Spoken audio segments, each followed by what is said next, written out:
Well, welcome everyone to the BIF 2025 Forum. It always ceases to amaze how wonderful this can be, and what a wonderful morning we have to be here at Robbers Roost outdoors and fine sunny Saturday morning. Uh, Many thanks to Entrada, of course, for underwriting and sponsoring BIF, the Bicknell International Film Festival. I forgot to do one thing last night to ask if there was anybody from out of the country. Yeah, but I'll pick it up tonight. But and our sponsors, of course, Entrada, Christensen Jensen Law Firm, the Old House at Center in Maine, at a place, and the Bicknell Theater.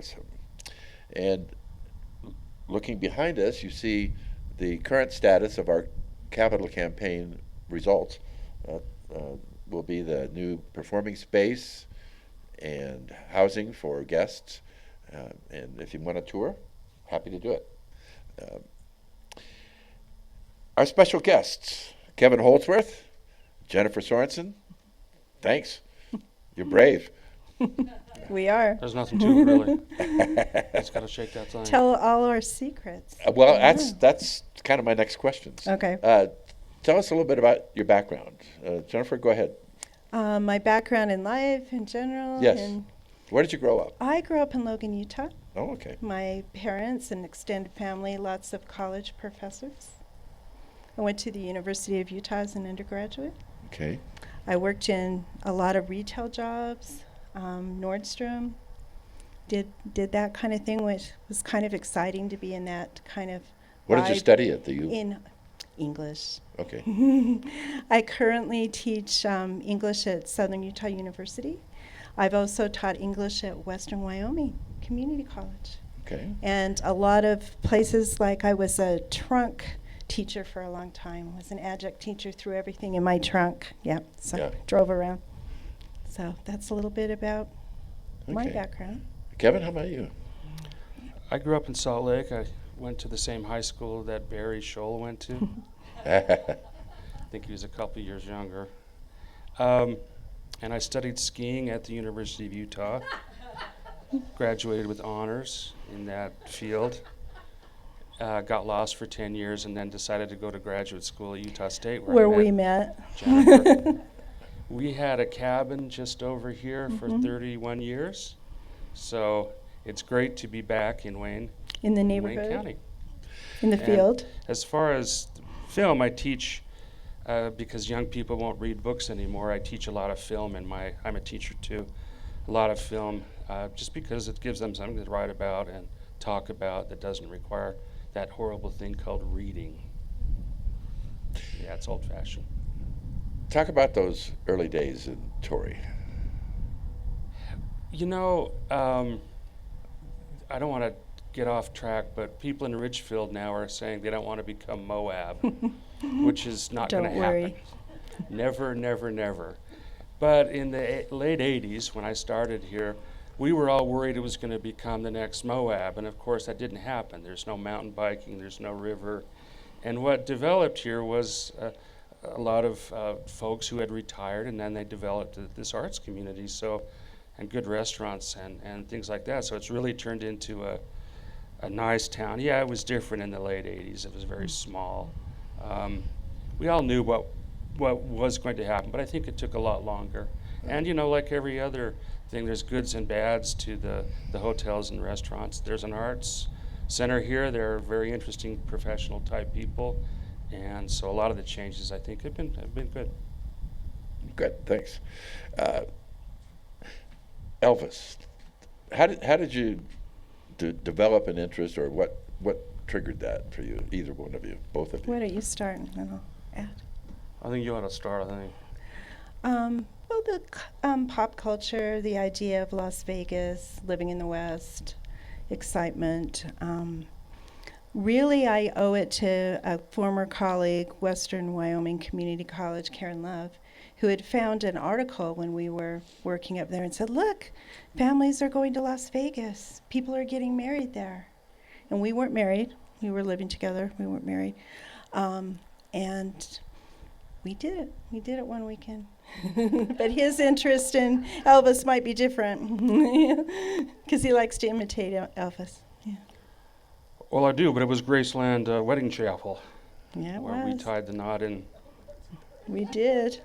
When was that? I can't remember. It's It been so was long ago. I remember 1999. It was rainy that day.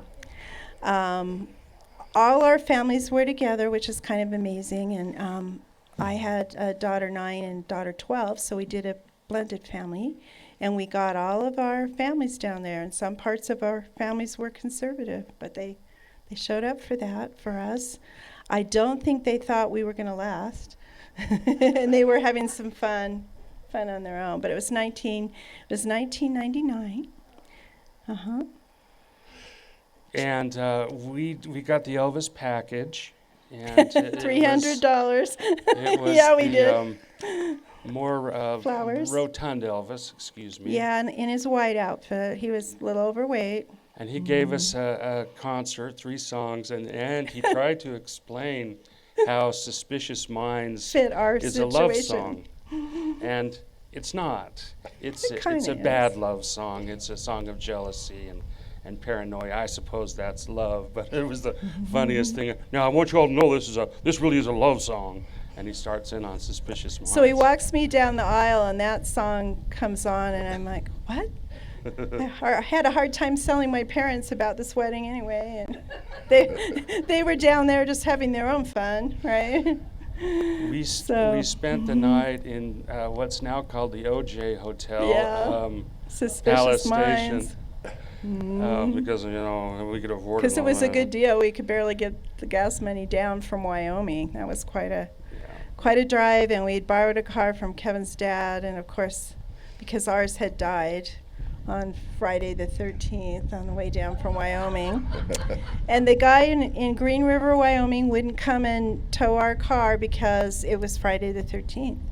So I actually have a memory of Kevin going, because it died over by the ATM at the bank. We were on our way out of town, and we had to walk up to the ATM and leave our car in the parking lot. He also was lacking several digits. Yep. and that he had lost, in his job as a tow truck operator, and it's like, it's Friday the So 13th, this guy AAA doesn't want to work, and he's missing a lot of fingers. AAA is useless in most of the places I have lived, including that Well, place. So you mentioned families were going Yeah. to Vegas.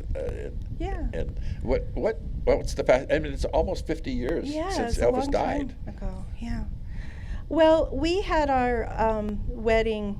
I guess you'd call it wasn't really a rehearsal dinner, but the meal with all of our parents and family and friends, and that was very varied at Circus because it seemed like you could stay there, and families, and there was a lot of draw. Now I'm seeing a lot of athletic things are happening down in sports and stuff in Las Vegas as another resurgent. But at that time, it was a bad time in the economy, and they were looking for ways, I believe, to bring more people down. And it was a circus. It was kind of wild, and we didn't really have any money, and it was still fun. Yeah. What in the pantheon of pop culture? Where does Elvis stand? Why is he important? Yeah. Well, because he's the king. Just the things I mentioned last night. He had #1 records. He had #1, or at least top 10 movies.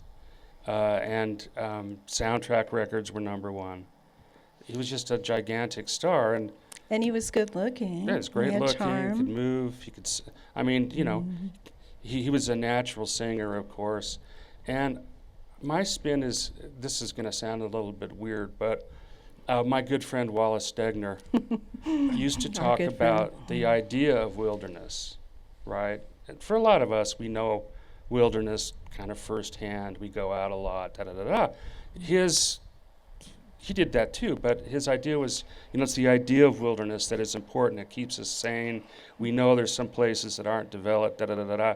So for me, this may sound weird, but it's the idea of Elvis maybe more than the actual Elvis. I don't necessarily need to know about his personal habits or his problems, but somebody who could just come from, a shotgun shack and have all of that ability and all that stardom. It's fabulous. It's an American story, and he's immortal, the great king of rock and roll. And I think he symbolized and symbolizes something that especially Americans are looking for. Excitement, taking a risk, doing something that is a little different maybe. Mm-hmm. But I'm interested in the international interest in that too. Talk about that. Yeah, well, I've just noticed, especially with the generation of students that I teach, that they're fascinated sometimes with American culture. And when I ask them about their own narrative and their own, background and own culture, what I sometimes see as patterns is that the excitement part, that they want something that kind of challenges the status quo, whatever it is for them. So, of course, currently Taylor Swift would fit that mold, right? Yeah, she certainly has. Yeah. And she's very popular with my students. Yeah. Of course. Yeah. In just a little bit, we'll break, and if anybody has a question or a story or a comment to add, we have a microphone here in the middle of the field for you to use. So think about what you want to share. You two have some things to share with us. You talked about an article on Elvis and the movies that was of interest. I think I might ask if you want to go first. Okay, I'm gonna do something just a little bit different that I think that kind of ties in to our discussion in the year, and it's something that Kevin wrote, and it's in his book. It's for sale at the old house. Yes, it is. Big Wonderful Notes from Wyoming, and it's called Viva, and of course Elvis's most popular and most money-making movie was Viva Las Vegas with. Anyway, Viva. We chose Las Vegas despite our mothers who attended, smiling nervously and perhaps a little wanly at the appearance of the king, who shuffled in with 3 chords and gave the bride away to revenge our first marriages, as well as when Love Me Tender quickly changed to Suspicious Minds. And if we lost our money, and if that credit card interest really is outrageous, still we have a little souvenir of our swinging time, a son or daughter conceived in love and wanted. Say this of cosmic coincidence, that the stars did shine o'er sin-swept streets while the freeway hummed beneath our tower room. Call it the spirit of Tupelo or call it Lady Luck, but by the grace or Graceland, that beating heart remains our strongest chain, and our strongest chain is a son who is 27 and lives in Eugene, Oregon. Great. Thank you. It's all because of Elvis. It is. It is all because of Elvis. In one of your notes to me, you said something about an experience with Elvis at your place here in Torrey. Oh yeah, it was his 50th birthday. So talk Yes, about that. I have some regrets in my life. A few. We all do. A friend had given us a cardboard cutout of Elvis in gold lame, right, that period. And we had it on our wall for... A lot of visitors slept beneath Elvis, under the pull-out couch. My Wyoming librarian friends, when I was teaching at Western Wyoming Community College, would come down and sleep under Elvis. Yeah. And Joke he was about there it. for 10 years in the sunroom, and Yeah. Elvis had begun to fade pretty significantly. It was looking tattered. So what do you do with a faded Elvis? Well, You we burned purified him him. in the fire pit.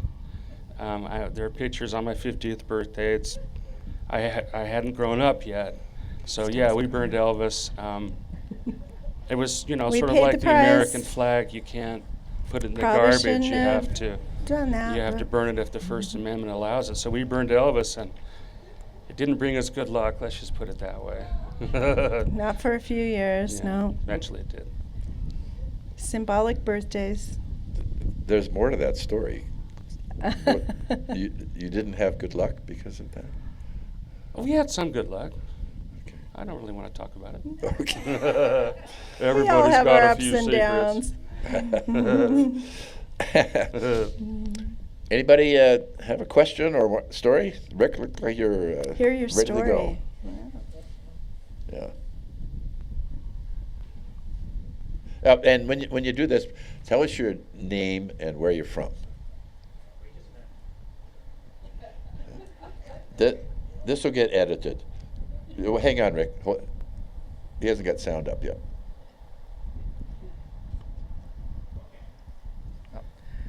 Oh, okay, yeah. Rick Bruff from Park City, where Don remembers that we used to have meetings about we don't want to be Aspen. So, All right. yeah, so I just tried two questions here. One is certainly, Don, congratulations. It looks like you did a pretty good job of picking the worst Elvis movie ever made. Great. But I haven't done a thorough survey. So for your guests there, do they think Stay Away Joe was pretty much the bottom of Elvis movies, or there's some other strong contenders? I think Clambake is worse, and Elvis said it was his worst movie. But, Clambake. you know, who can say for sure? I That was a have- stinker. I have to say that last night I was up in the middle of the night thinking about all of the rotten things that were in the movie. So for me, that was pretty bad. Way to go. Yeah, to see Burgess Meredith in Yeah. Indian makeup. It's very uncomfortable for me anyway. Anything else, Rick? Yeah, I could see Burgess Meredith saying to himself, "Oh, for the quiet dignity of the penguin." He'd rather get back to that. Just my other question, do you want to speculate on what could have been if Elvis, if the Colonel had let Elvis get some roles that were more substantial? Would that have given him, maybe extended his life a little bit if he had been in some decent movies? What if he had been able to do A Star Is Born with Streisand, Yeah. and he had been a real success with that? What do you think might have occurred? Well, that's the enduring mystery of Elvis, right? We all saw him crash and burn. And not only was he being considered for A Star Is Born, but apparently he was being considered for True Grit before Glenn Campbell. And I show that movie all the time, so it's embedded. But Glenn Campbell was not a very good actor. And you can say Elvis always played Elvis, but he could sort of act. Now, Glenn Campbell could not act in True Grit. He acts like a statue. He's terrible. And imagine if Elvis had been in that movie. But apparently, I mean, the lore is that he wanted top billing, and that's one thing about Elvis as a movie star. He was never second fiddle. I mean, what movie star can say that? He was always the lead, and John Wayne versus Elvis, that would have been great. Would have To been. just imagine that. And Maddie, of course, he would have had no problem with Maddie Ross. Well, then what about Anne Margaret, though? He'd gotten to Yeah. star with her more often. And there was one other, in addition to A Star Is Born, apparently, I read, he was being considered for Charlie and the Chocolate Factory, Willy Wonka. Wow. And, Gene Wilder got that role, and he did a marvelous job. But imagine, don't think about Johnny Depp, but think about Elvis as Willy Wonka, And isn't that Candyman is from that movie, too? Oh, yeah. You can take a rainbow. Sammy dear. Davis Jr. Would have been strange. That's it. But we have all the music licenses, so that's fine. Oh, to sorry. sing. No, Whoops. that's good. Oh, Linda, go ahead. So, since you brought up your friend sleeping under Elvis, can you talk a little bit about Elvis and sexuality? Because it was an issue for him, although stuff had already been done by blues and jazz singers. Jump in first. You're the guy take on the. Elvis I'm sexuality? going to cover that a little bit in your short story? in my reading. Okay. Elvis was sexy as hell. I mean, you know, To everyone. guys wanted to be Elvis and girls wanted to kiss him. And you know, there's other stuff, sure, with everybody.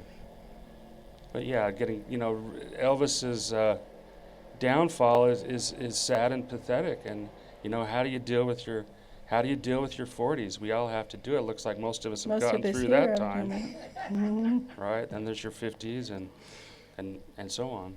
It's not that easy. And so on and so on. Yes, and so on. Dawn Yeah. here's Uh, 63 now, and it doesn't look a day. Yeah. What would have been different if Colonel Parker hadn't been in the picture? I mean, did he have the freedom or the even possibility of breaking that bond?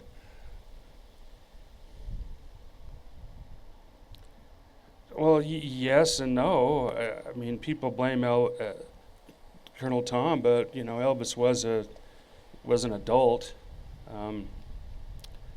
It's clear that the Colonel, you know, psychologically played with Elvis.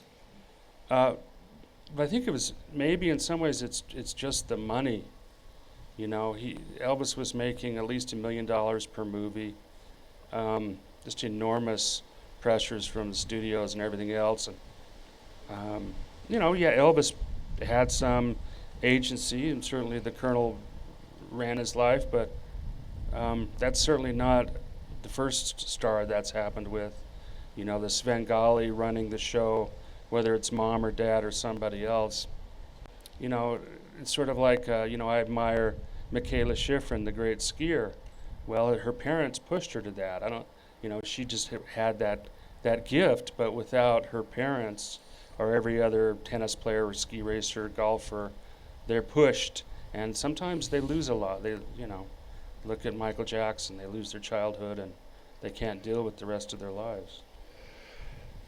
Well, the microphone will be available at any time, but I just wanted to add, yes, I think Stay Away Joe was at the bottom of the list. Actually, when I started researching, he did, 33 movies, and typically I would see Elvis's 31 worst movies out of 33.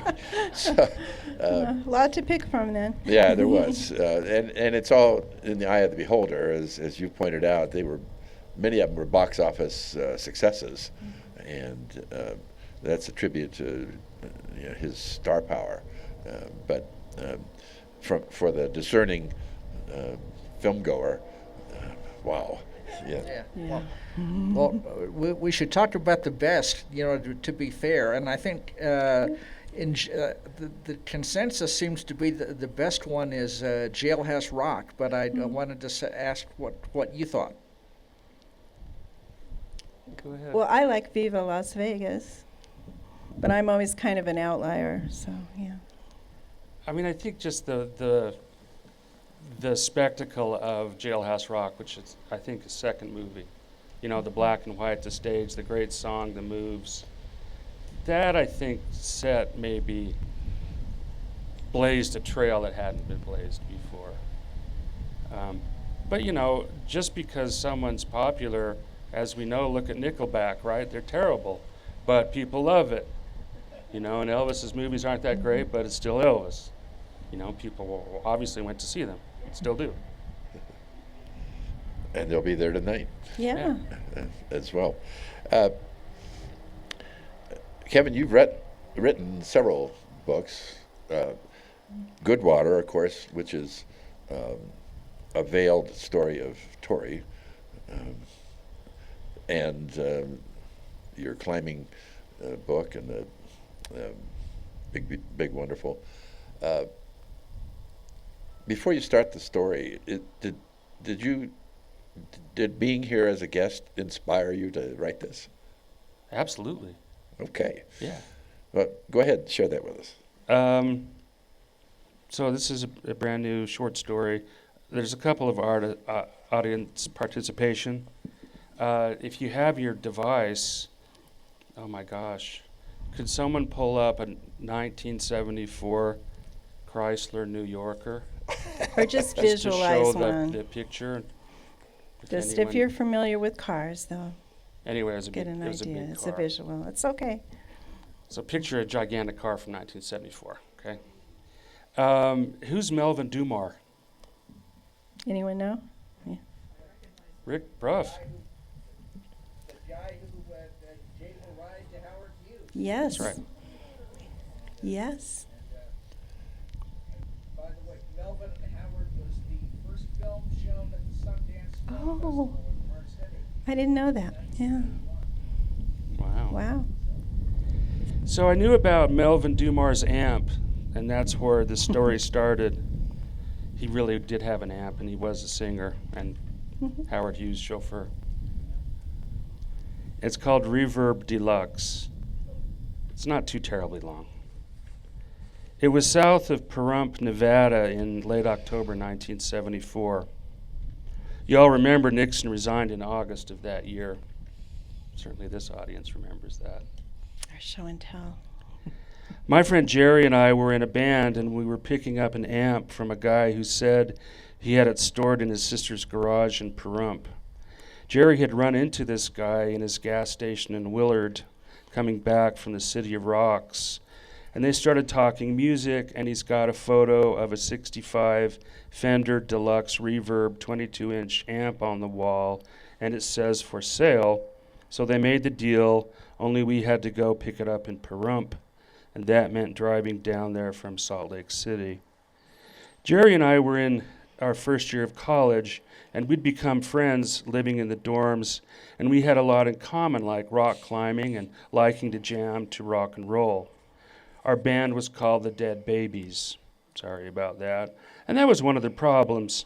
It didn't have a lot of cachet, and it was kind of a conversation stopper. Jerry was thinking maybe we should be more like the Eagles, hence the new amp.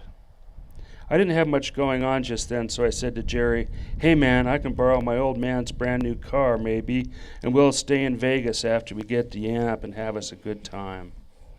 It wasn't like my dad would just let anyone borrow his new car, so we came up with a story and he went for it. It was a 1974 Chrysler New Yorker Brougham. I don't know what Brougham is, but it's what it was. Shimmering golden brown with an accenting bronze vinyl roof and the stately redesigned grille. It was one big-ass car. Under the hood was a big block 440 with 8 beautiful cylinders of American industrial might, a 4-barrel carburetor, and what could have been pickup truck tires, but they'd been tuned for the big passenger boats of the time. Did I mention the 727 Torque Flight 3-speed tranny? You could open that baby up on the interstate, and it could fly like an asphalt eagle. How big was it? The New Yorker Brougham was nearly as big as Manhattan, with a whopping 10-foot wheelbase and a full 19 feet in length. This car was so big it could easily fit 6 burly young men, or like 6 or 7 big-boned young women. How ample was the trunk? You could lose track of the number of bodies you could fit in there. 5.5 feet by 6.5 feet. No stiff would feel crowded, with 28 beautiful inches of height throughout, not counting the cubbies. We called it the FMC, or Fat Man car, because my dad had a little bit of girth on him in those days. So we found the house in Pahrump and took possession. The guy who sold the amp was named Melvin Dumar, and his sister, I forgot her last name, but her first name was Cindy. Up toward Mountain Springs, we pulled off to take a leak. It was up in the cedars, and when we were zipping up, 3 guys stepped right out of the trees. The weird thing was they weren't threatening or scary as it should have been. Something about it seemed okay. They were like a friendly apparition.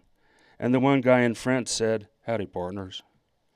It was kind of the middle of nowhere, and it was after 10 at night. It seemed like a good thing we'd left the lights on. The one guy said, "There seems to be a little something wrong with our caddy. Y'all mind giving us a ride into town, drop us at the International?" "Heck yes," I said. "It'd be a pleasure." The one guy, he kind of takes the lead, and the other two lads were just kind of hanging on his side like they were his bodyguards, because they were. How'd we guess that? Nothing to it, because the man in the headlights beam who said howdy was Elvis Aaron Presley, of the King of Rock and Roll. And Jerry said, "What are you doing out here, Elvis?" Elvis said, "Well, I just wanted to see what it was like out here in the desert, all alone at night. Not that I'm alone, I got Red here and Curly, but it's not the typical scene I have to deal with." Got it. Red and Curly gave me some mind balm, something special, and it seems like we've been out here a long time. Kind of glad you came along. "Hello, darkness, my old friend," said Curly. "You got that right," said Red. "It's powerful quiet out here," Elvis said. "Makes me feel lonely." Now you're probably thinking, how can the king be lonely? Well, how could he not be? All the people always around him. Out here, it's different. It's boring, but it's a happening kind of boring. "Got it," said Jerry. "You got that right," I said. "So what are you all doing out here?" Elvis said. Jerry tells him about Melvin Dumar's amp and visiting Pahrump. And Elvis said, "I didn't know Mel played." "Oh, hell yes," said Jerry. "He plays country and R&B and straight-up Memphis blues." "You too?" said Elvis. "Yeah," said Jerry. "Maybe more country rock. It is a 65 deluxe reverb." "Nice," said Elvis. "We've got a band," I said. "It's called the Dead Babies." "Whoa," said Curly. "Hey now," said Red. "How do y'all know Melvin Dumar?" I asked Elvis. "I usually can't remember a cat's name, but I remember his," Elvis said. "He used to work the road with me back in the old days. He was one of the crew managers." "Small world," Elvis said Curly. "Surely is," said the king. We talked a little bit more, and then we got into the car. There was plenty of room for them in the back seat. Elvis was just shy of 6 feet, but he liked to be the tallest dude around. So in his posse, he liked shorter guys, and these two were, but they were compact and ready. You wouldn't want to squeeze Elvis in the back of your car, and the New Yorker Brougham didn't. It was always good when your bodyguards were comfortable too. Vegas was different then, of course, but you could still see the dome of the city lights out there past Mount Charleston. "Nice car," said Elvis. We got underway, and everyone was really quiet. Quiet like everyone was suddenly stoned and self-conscious about it. And it was weird, like everyone wanted to jump in, but nobody did. I don't know how long it was, maybe 5, 10, 12 minutes. Then all of a sudden, Elvis and Red start in on, "Hey, mama, don't you treat me wrong. Come and love your daddy all night long." It was kind of nice, old-timey, and they worked through the song. Curly did the clapping. "I see the girl with the diamond ring. She can really, really shake that thing." They went through it, and then it got quiet again. We let it soak in. It's not every day you have Elvis in your car. And I said, "Elvis, why were you so quiet at first back there?" Sorry. "Well," he said, "we got to work on a little game we play. See, you got to resist the temptation to just break out into song. Got to wait till the time is right, because we want to make it different from a movie." "Cool," I said. "And we got to feel it together," Elvis said. "You all play, so you know when everyone is together and when they ain't." "You got to feel it the same way, otherwise you belong to the man," said Red. "The man'll steal your soul if you ain't free to sing," said Curly. Elvis hummed a little bit, then added, "I tell your mama, I tell your pa, I'm going to send him back to Arkansas." "Ain't that right now, what I'd say," said Curly. And then Elvis said, "When you're Elvis, everything's a movie, and when it isn't, they're trying to turn it into one. So we've been practicing the silence, avoiding the temptation to fill it up. Got to make a big wide line between real life and Hollywood. The one thing that works is resisting that temptation. Like, hey now, Elvis don't want to break out into song right now." "Sometimes there don't seem to be much of a plot reason for a song in those movies," Jerry said. "You talking to Verdi now, or you talking to me?" said Elvis. "Who's Verdi?" said Red. "I don't write the stuff," Elvis said. "I just sing it." "That's right now," said Curly. And that's why I came out here, said Elvis, see if I could get me a little peace and quiet. You got to feel it, and it's not enough when only one person is feeling it. It's got to be everyone. And out here, you can feel the silence. Damn, I wish I would have wrote that song, The Sounds of Silence. I mean, who comes up with something like that? Paul Simon do, said Red. Hello, darkness, my old friend, said Curly. Tiny little Jew boy, said Red. Hey now, said Elvis. I can't sing in the same key, though. It's too high, out of my register. That's Art singing lead, said Curly. Don't matter, said Elvis. There followed some silence. We were at the outskirts when I said, Elvis, do you think that you objectify women? Not personally, no, he said. I'm just a singer. But if they're smoking hot like Anne Margaret, I do make them the object of my desire. So y'all could say that I do. Who's asking? I like the way you put it, said Jerry. Me too, I said. Kind of settles it. I see the gal with the diamond ring. She can really, really shake that thing. So Elvis, do you give props to your musical roots? Well, you know, that's a bit of an annoying question, he said, and I get it all the time. All I ever did was try and capture what I heard and the way it made me feel. It could be in church or down at a honky-tonk. It could be a hootenanny or the Opry. Music is music. There ain't no color to it. If it's good, it's happening. Kind of like this car. When you punch it, it gives right on back and takes you right on down the road. I'm a caddy man, as you know, but this Chrysler has it going on. It's like the music I grew up with. And there was a time where that's all I had. I see the girl with the red dress on. She can do the Birdland all night long. So how do you feel about that photo of you and Elvis? You and Nixon, Elvis. Would you want to hold it up? Thank you. I tell your mama, I tell your pa, I'm going to send you back to Arkansas. Hey, hey, hey. Everybody wants to take something from Elvis, he said. Everyone wants a piece of the king, even the Beatles, even Nixon. I was wondering what about that now that he's resigned, Jerry said. You get used to it, Elvis said. It's like when chicks scream when you walk by or take off their underwear. Could be worse, even if it grates a little bit. The chick screaming almost never happens to me, said Jerry. I think I could get used to it. Maybe the amp will help, said Elvis. Glad we could help you escape it for a while, I said. You know it, man. Hey, Red, hey, Curly, you got any memorabilia I can leave these gents with? I got a Elvis dress-up kit, said Curly. I even got two. Here you go, Elvis said.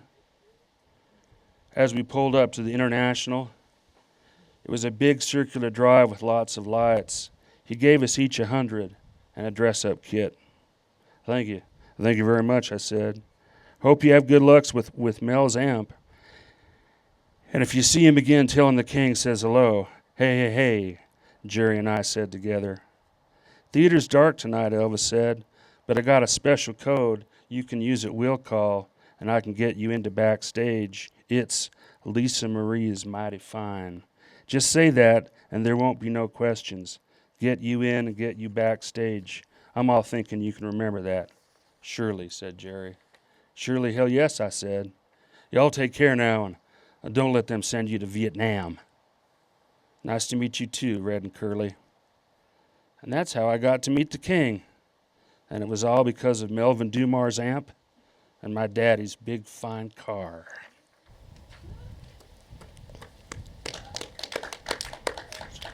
Well, thank you. Well, thank you very much.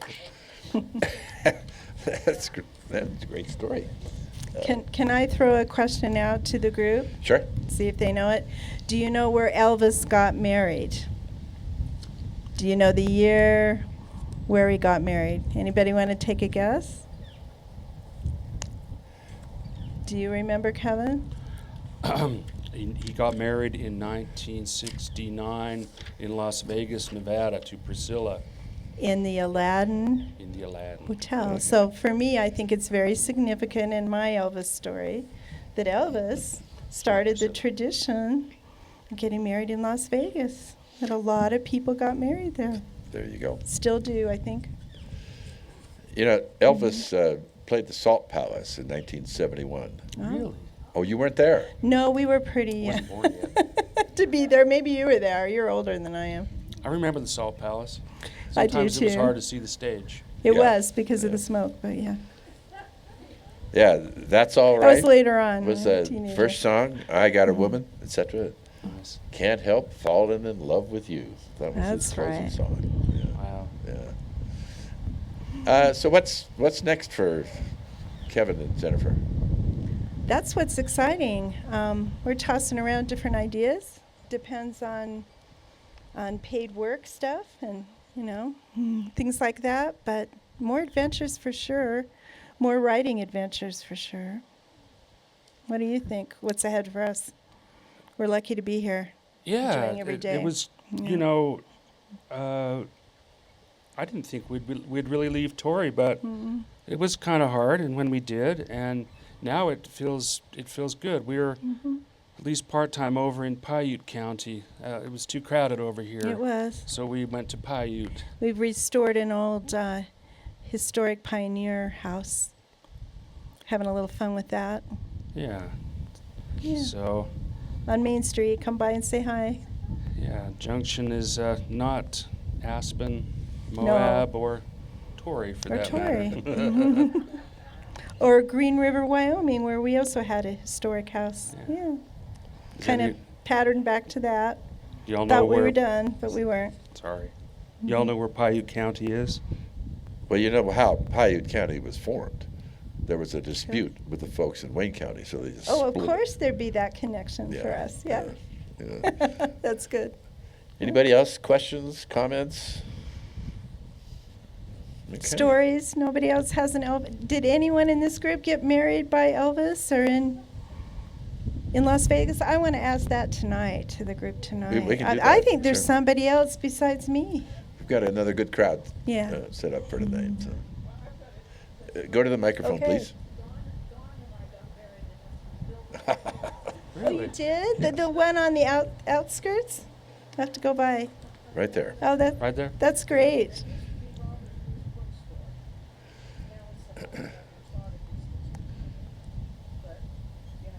Well, See, a marriage story.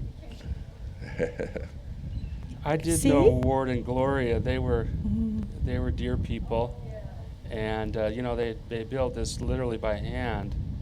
And Ward used to say his brother was in construction, and Ward used to say, my brother said we did everything wrong. We made it as difficult as we possibly could. Probably did. But they did, and they were in their 60s when they built it. It was kind of their dream, and it's so great to see it still here and being used in a way that they certainly would have appreciated. Yeah. And you got married there. we did. Hey, I now. love that. I want to see pictures. Annie and I got married here at Robert's Roost. Actually, it was our asterisk wedding because we got married on Valentine's Day legally Okay. because Annie had her first hospital CEO job, and she had her house in the Sugar House. I had mine in Park City, and Sounds familiar. her company wouldn't move my stuff unless we were married. So we invited her parents over for dinner, and they walked in, and her mother had a T-shirt that said Annie's mom, because that's how she was always introduced here in Torrey. Annie's mom. And the Unitarian minister was there It's great. in her robes, and Yeah. oh, what is this, a wedding? Yes. And so our wedding certificate has her folks as our witnesses.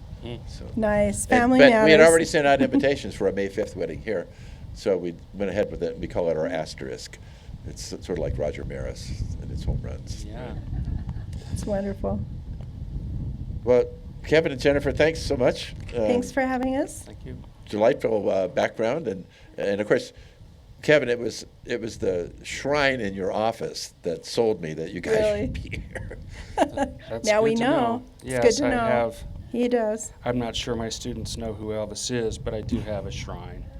You know, We've and- got and several They say around. Elvis is the first Protestant saint, and then there's John Wayne, but they both have shrines in rural areas, especially. I always ask my kiddies, how many of your grandpa, grandma have a shrine to the Duke up there? And, you know, many And of a them few do. of them do, Next to their spoon collection, there's including John. my stepfather, Ken Brewer, who Yeah. is named after John Wayne, Kenneth Wayne Brewer. Okay, that's a familiar name. Yes. Yeah. Okay. Well, thanks to you two. Thanks everybody for being here, and John Lee, thank you so much as always for running the sound and the video. And this will be edited for any mistakes, of course. Or things you But want to edit it'll be out. available on the Entrada website. So we'll see you all tonight. Thanks. Thank you. Thank you, everybody.